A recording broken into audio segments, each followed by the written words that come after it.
Destiny 2 Law. Aspect. Deontic. The pulses are stabilizing. The voices come often now that Pradith has been introduced to their owners, Sundaresh, Essie, Shim, and Dwayne McNider. Not infinite mirrored variations of them from different timelines, but simulations all split off from the same base, way back in what must have been the Golden Age. Some have grown far different from their progenitors. Some have not. We have to base the modifications on the Ansible system, one Dwayne McNider says. He's either from 227.13 or 227.204. The voices have been bickering in his ear for what feels like hours. The Ansible is a thought experiment. It was proved impossible, says another. Some people, Pradith has heard, are their own worst enemy. In the case of Dwayne McNider, this might be right. An impossible machine could be the only solution to getting us out of an impossible prison. So how do you propose to build it? Finally, a decent question. Pradith jumps in. What materials would we need, hypothetically? We're limited by what I've got with me. He's in contact with 6 groups of them, all based in Vex network systems near Venus. They must be within ambit of the Vault's entrance, whatever that means. There are more of them further out, both in the solar system and in the Vex information networks, up to 221 more apparently. There must be a way to contact them too, to use whatever let them connect with him and go even further, till they can figure out why now and what's happening, what the Vex are doing. What do you have with you? That's Maya, Dr. Sundaresh, brisk. The others listen to her when she speaks.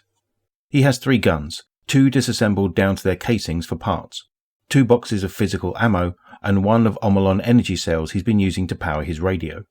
He stripped his armor down long ago. He made a comm unit from his helmet and pulled fine coils of wire from the conductive pads on his gauntlets and steel plating from his boots. In his pockets he's got lint and the wrapper from a candy Pahanin tossed at his head half an hour before they entered the vault. It's worn soft and folded into the shape of a crane. No ghost. Her loss is one thing he has never gotten used to after all this time in the vault. He still wakes up some days expecting the small weight of her on his shoulder. Anything to etch circuitry with? If you give me 10 minutes. He's got a laser pointer and the focusing crystal out of his Omolon rifle. While he works, all of the Chiomas hold their own discussion. If Pradith exists physically, even if the space he's in isn't strictly real, he has accesses we don't, and vice versa. Maybe together we can get something to work. If you believe his story about the Traveller, one of them says, doubtful. 227.18 Chioma, more sceptical than the others. I've believed weirder, another one of them says cheerfully.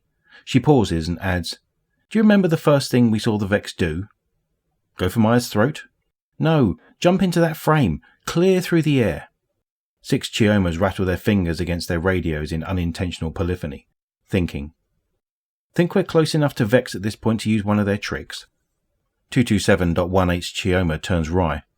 What's a little more tightrope walking between friends? Pradith lifts his head from his former laser pointer. How much of a chance does this actually have of working? This was Shim, usually the quietest one. Oh, negligible, but it's better than chasing after tech disproof centuries ago.